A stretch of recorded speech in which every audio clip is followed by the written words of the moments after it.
Magdasok una niining gamay nga tent ang pamilyang Paskwa panahon sa kagabion dinhi sa barangay 23-C Gym human maapil og kaugdaw sa sunog ang ilang balay kagahapon sa kaadlawon sa Mini Forest Boulevard, Davao City. Sama sa ubang bakwit nga naa karon sa evacuation center, nagpasibaw nga pait og lisod gyud ang ilang sitwasyon. Matud ni Rosana Paskwa, tapot lawas ra ang ilang nasalbar atol sa sunog, sanglit paspas ang panghitabo ug paspasab nga mikanit ang kalayo padulong sa ilang balay. Igo na lang midagan palayo sa nasunog nga balay ang pamilyang Paskwa aron masalbar ang ilang kaugalingong kinabuhi.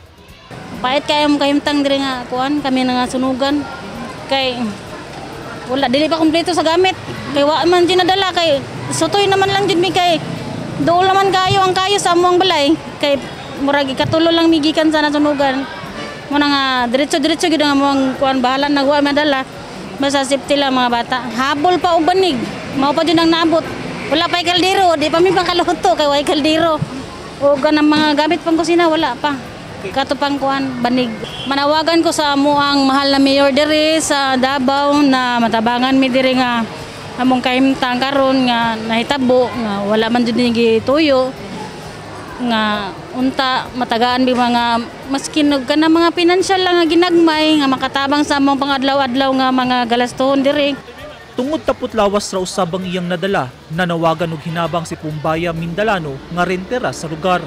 Matud ni Mindalano na og daw apil sa sunog ang mga stocks nga accessory sa cellphone nga iya untang negosyo. So para kuan raman ang gihatag ra sa mga gapon kay banig og katong isa ka habol. Wala na ilain, sir. Wala na ilain ya kami nga mga borders kung wala pud mi mag reklamo nga tagaan mig kuan dili mi nila tagaan gahapon.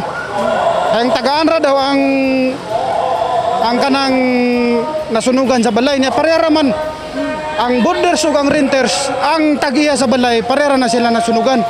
Base sa partial report sa CSWDO as of June 28 karong buntag, ana sa 217 ka mga pamilya apektado sa sunog dinhi sa barangay 23C Boulevard ning syudad kagahapon sa kadlawon. Diin 112 ka mga balay ang totally damaged, upat ang partially damaged ug 3 ang slightly damaged. Sa kinatibukan na naa sa 119 ka mga balay ang naugdaw sa sunog. Sumala sa City Social Welfare and Development Office, nakapahigayon na sila og validation sa mga nasunugang residente sukad kagahapon. Apan wala pay pinal nga data kung pilagyod ka mga pamilya ingon man individual ang gikinahanglang mahatag ang kinabang. Nagpasalig ang CSWDO nga doon na sila ipanghatag nga financial assistance sa mga apektadong residente aron dunay magamit sa pagpatukod balik og balay. So we provided yung basic pagkaon nila. So until today, nag-provide pa ta. And then we also provide katong atong gamit nila, basic na panginahalan, habol, of course the basic needs nila kay wala naman saplot lang ang ilang dala. We conducted already the validation gahapon pa siya. Now we are now in the process of finalizing our data to get the 100% katugyutanan. Captured na nato ang totally damaged and every katong household kinsa tong mga napektado. With regards kung papaano sila, ang CSWDO is working now para sa financial assistance for those totally damaged and partially damaged, for those affected community or individual and families. Gawas sa emergency mobile kitchen gikan sa lokal nga gobyerno, duna sab gimuntar nga nutrition corner aron ma-monitor ang mga bata. Naasab ang Red Cross aron ma-monitor ang kondisyon sa panlawas sa mga bakwit nga naa sa gym.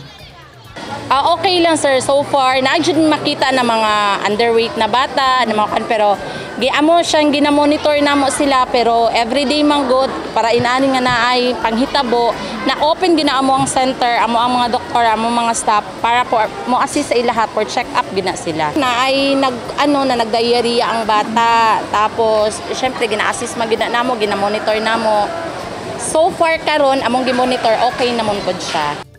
Nang hinaot ang mga nasunugang residente nga unta mapaspasan ang paghatag og hinabang pinansyal aron makapatlukod na sila og balik sa ilang balay. Sa record sa Bureau of Fire Protection, mukabat na sa 247 ang natalang sunog sa Davao City sukad Enero 2022 hangtod Hunyo 27, 2022. Ug giban-abanang anaa sa 11,647,200